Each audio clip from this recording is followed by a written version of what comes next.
కాబట్టి ఇక చాలా లేట్ అయిపోయింది.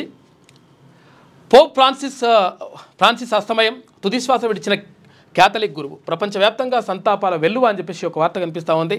నిజంగా కూడా అంటే ఇక్కడ ఏది క్రిస్టియన్ మతానికి సంబంధించి, అందులో క్యాథలిక్లకు సంబంధించి ఆయన మత గురువు పెద్దగా ఉన్నాడు.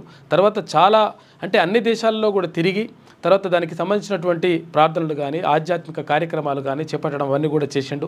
ఆయనకు అంటే కొంతవరకు అదేది శ్వాసకోశ సంబంధమైనటువంటి సమస్యలు ఉండినంట. దాంతో ఆయన చనిపోయినట్టుగా తెలుస్తూ ఉంది. క్యాథలిక్కుల అత్యున్నత గురువు పోప్ ఫ్రాన్సిస్ 88 సంవత్సరాల నాడు కన్నుమూశారు. ఇటలీ కాలమానం ప్రకారం సోమవారం ఉదయం 7:35 ఆయన తుదిశ్వాస విడిచారు. ఈ విషయాన్ని వాటికన్ వర్గాలు అధికారికంగా ప్రకటించాయి. మన పవిత్ర పోప్ ఫ్రాన్సిస్ అందరినీ దుఃఖసాగరంలో ముంచి ప్రభు వద్దకు చేరుకున్నాడు. ఆయన తన యావత్ జీవితాన్ని ప్రభు సేవకు, చర్చికి అంకితం చేశారు. విశ్వాసం, ధైర్యం, విశ్వమానవ ప్రేమ, ముఖ్యంగా నిరుపేదలు, బలహీనుల కోసం సువార్త విలువలతో జీవించాలని మనకు ప్రబోధించారు.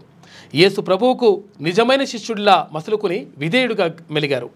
దేవుడి అనంతమైన ప్రేమ, దయ పొందగలిగారు అని పోప్నకు కామెర్లెంగోగా వ్యవహరిస్తున్నటువంటి కెవిన్ ఫారెల్ ప్రకటించారు. మెదడులో రక్తం గడ్డకట్టడం వల్ల ఆయన కోమాలోకి వెళ్లారని, గుండె పనిచేయడం నిలిచిపోయిందని వాటికన్ తెలిపింది. ఇక న్యూమోనియా, మూత్రపిండాల సంబంధిత సమస్యలతో గత కొంతకాలం నుంచి పోప్ బాధపడుతున్నారు. యువకుడిగా ఉన్నప్పుడే ఆయన ఊపిరితిత్తుల్లో కొంత భాగాన్ని తొలగించాల్సి వచ్చిందంట. అప్పటి నుంచి కొంతవరకు ఆయనకు ఆరోగ్య సమస్యలు ఉండే, కాకపోతే ఆయన నిజంగా లేకపోవడం అనేటువంటిది బాధాకరం అని చెప్పేసి క్రైస్తవ వర్గాలందరూ కూడా అంటా ఉన్నారు. ఇక చెన్నైలోని క్యాథలిక్ చర్చిలో పోప్ ఫ్రాన్సిస్ చిత్రపటానికి నివాళులు, ఆ పనుల పక్షపాతం అని చెప్పేసి ప్రత్యేక కథనాన్ని లోపల పేజీలో అందించింది ఈనాడు దినపత్రిక. ఇక పోప్ ఫ్రాన్సిస్ ఇక లేరు, అనారోగ్య సమస్యతో కన్నుమూత అధికారికంగా ప్రకటించిన వాటికన్. 12 ఏళ్ల పాటు పోపుగా సేవలు, 140 కోట్ల మంది క్యాథలిక్లకు ప్రాతినిధ్యం వహించిండు. ఈస్టర్ సందర్భంగా మద్దతుదారులకు చివరి సందేశాన్ని కూడా ఇచ్చిండు. సంతాపం ప్రకటించిన ప్రధాని నరేంద్ర మోడీ.